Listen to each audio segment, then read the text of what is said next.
এই সাহাবায়ে কিরামদের জামাত তারা কি প্লেট পরিষ্কার করে খায় কি খায় না, কিন্তু বাদশা তাদের দেশের নিয়ম প্লেট পরিষ্কার করে না খাওয়া। এখন বাদশা মেহমান যদি তারা ঘৃণিত কাজটা করে, বাদশা আমাদের লোকের কাছে মুখ দেখাতে পারবে না। যে বাদশা ছোট লোক তাও দেশে নাউজুবিল্লাহ একটাও ছোট লোক।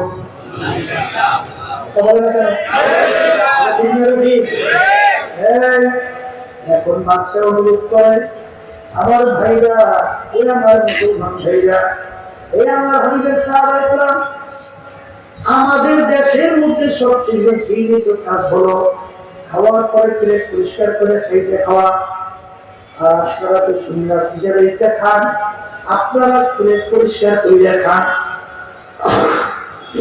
আজকে বাদশার মেহমান আপনারা আমার সম্মান রক্ষার জন্য আজকে আমার অনুরোধ, আজকে আপনারা এই কাজটা করবেন না, তাহলে কিন্তু আমি সমাজের ভিতরে মুখ দেখাতে পারবো না।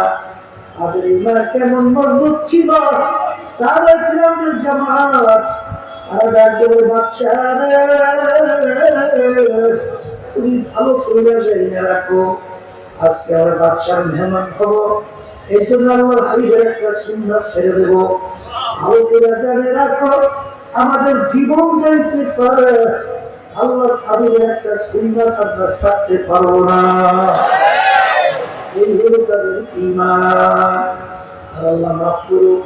বর্তমানে আমাদের সমাজের ভিতরে এক শ্রেণীর অনেক সময় প্রধানমন্ত্রীর সঙ্গে দেখা করার পরে গর্ব করে, আমরা কি চাই, এখন আমরা ইচ্ছা করে প্রধানমন্ত্রীর সঙ্গে দেখা করতে পারি। প্রধানমন্ত্রী বললে তারপরে দেখা যাবে সব আমল নামা জমা।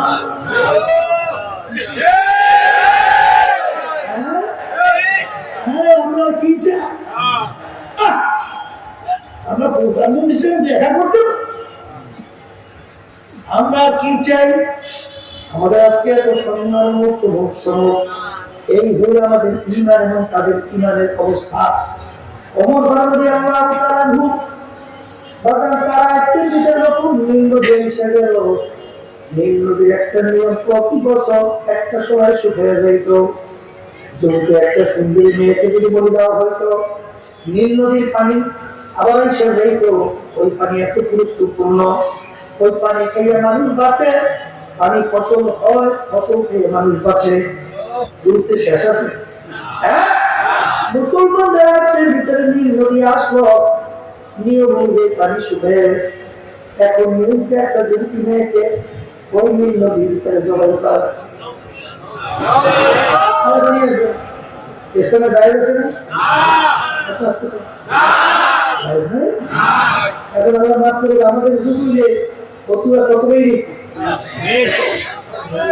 লক্ষ লক্ষ মানুষ মারা যায় একটা জানের বিনিময়, আর কি একটা ঢুকে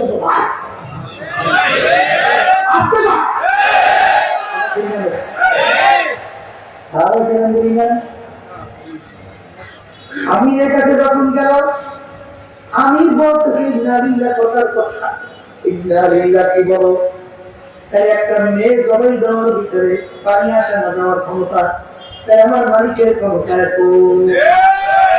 আল্লাহু আকবার,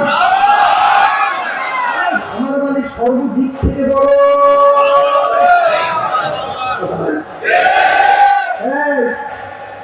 আমি নীল নদীর কাছে চিঠি লেখে,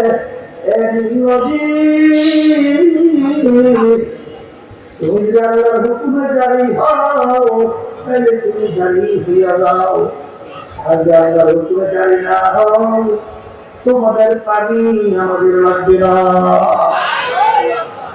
চিঠি নিয়ে নীল নদীর ভিতরে ঢালা, ঈমান কি জিনিস? চিঠি নিয়ে নীল নদীর ভিতরে ফেলাইল, ফেলাইয়ের সঙ্গে সঙ্গে পানি এসে নীল নদী তুই চুম্বর করা, ওই নীল নদী পানিতে মরছে, আজ পর্যন্ত শুকায় না, ওই নাম হলেই না।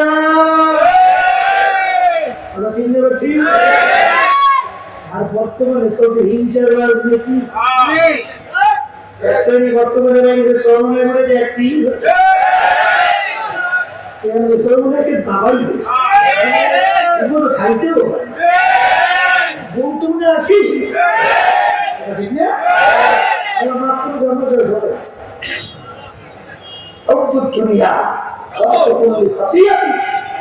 সমস্ত